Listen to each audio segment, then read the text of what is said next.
20 வருஷம் இஸ்ரவேல் ஜனங்களை கொடுமையாய் ஒடுக்கினான் இந்த சிசேரா. இஸ்ரவேல் ஜனங்க கர்த்தரின் பார்வைக்கு பொல்லாப்பானதை செய்தபடியால் அந்நியர்களிடத்தில் ஆண்டவர் ஒப்பு கொடுத்து விட்டார். நாம கர்த்தருடைய வழியில நடக்கலைன்னா பிசாசு வந்துடுவான். கர்த்தர் நம்மளை ஒப்பு கொடுக்க வேண்டிய அவசியமே இல்லை. பிசாசு நேரம் நம்ம வீட்டுக்கு வந்துடுவான். நம்ம மேலே அவன் ஆளுகை எடுப்பான், நம்ம மேலே அதிகாரத்தை எடுப்பான், நம்ம மேலே அவனுடைய ஆதிக்கத்தை செலுத்துவான், அவனுடைய காரியத்தை குடும்பத்தில் போடுவான். கர்த்தருடைய வழியிலிருந்து நம்ம மாறி கர்த்தரை விட்டு விலகும் போது பிசாசு உள்ள புகுருவான். அதனால வாழ்க்கை கொடுமையாய் மாறும், அதனால வாழ்க்கை துக்கமாக மாறும், அதனால வாழ்க்கையில் பிரச்சனை வரும், அதனால வாழ்க்கை போராட்டமாக இருக்கும், கண்ணீர் இருக்கும், சமாதானத்தை பார்க்க முடியாது, நிம்மதியை பார்க்க முடியாது. ஏறக்குறைய 20 வருஷம் இஸ்ரவேல் ஜனங்க கடுமையாக தாக்கப்பட்டார்கள். இரும்பு ரதத்தை கொண்டு அவன் ஒடுக்கினான் இந்த சிசேரா என்கிற சேனாதிபதி. அப்போ அவர்கள் ஒடுக்கும் போது இஸ்ரவேல் ஜனங்கள் கர்த்தரை நோக்கி முறையிட்டார்கள். அப்போது ஆண்டவர் ஒரு பெண்ணை எழுப்புறார், நியாயாதிபதியா எழுப்புறாரு. பாருங்க, ஒரு பெண் தேசத்துக்கு நியாயாதிபதியா இருந்தாங்க. ஏன் நீங்க இருக்க முடியாதா?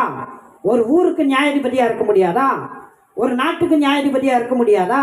ஒரு ஊருக்கு வெளிச்சமா இருக்க முடியாதா? இல்ல வீட்டுக்கான வெளிச்சமா இருக்க முடியாதா? முடியுங்க, சொல்லுங்க, முடியும். என்னை பலப்படுத்துகிறேன் கிறிஸ்துவினாலே எல்லாவற்றையும் செய்ய எனக்கு பலன் உண்டு. என் குடும்பத்திற்கு நான் வெளிச்சமா இருக்க முடியும், என் ஊருக்கு நான் வெளிச்சமா இருக்க முடியும், என் நாட்டுக்கு நான் வெளிச்சமா இருக்க முடியும், நான் ஆசீர்வாதமா இருக்க முடியும். என்னை கொண்டு ஆண்டவர் குடும்பத்தையும் ஊர் ஜனங்களையும் தேசத்து ஜனங்களையும் ரட்சிக்க முடியும். எத்தனை பெண்கள் நம்புறீங்க? அல்லேலூயா. நிச்சயமா முடியுங்க. கர்த்தருடைய பலன் உங்களுக்கு வரும்போது, கர்த்தருடைய ஆவியை நீங்க பெறும்போது, கர்த்தருடைய வார்த்தையை நீங்க பெறும்போது நீங்கள் பலன் அடைவீர்கள். தெபோரால எழும்புங்க. தெபோரால் சொல்றாங்க, நான் இஸ்ரவேலிலே தாயாக எழும்பும் அளவும் கிராமங்கள் பாழாய் போயின. அவங்க சொல்றாங்க, நான் எழும்புற வரையிலும் அது பாழாதான் இருந்தது. நான் என்னைக்கு எழும்புனோ அன்றைக்கு பட்டணம் செழிப்பாய் மாறியது, கிராமங்கள் செழிப்பாய் மாறியது, அடிமைதனம் நீங்கியது, கொடுமைதனம் நீங்கியது. அல்லேலூயா. எத்தனை பேர் எழும்ப போறீங்க?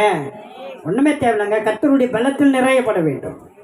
அதற்கு தான் நான் சொல்றேன், நீங்க ஜெபம் பண்ணுங்க. ஒரு நேரத்தை குறிப்பிட்டு அந்த நேரத்தில் உட்கார்ந்து காத்திருந்து கர்த்தருடைய பலனால் நிறையப்படுங்க அப்படின்றேன். அல்லேலூயா.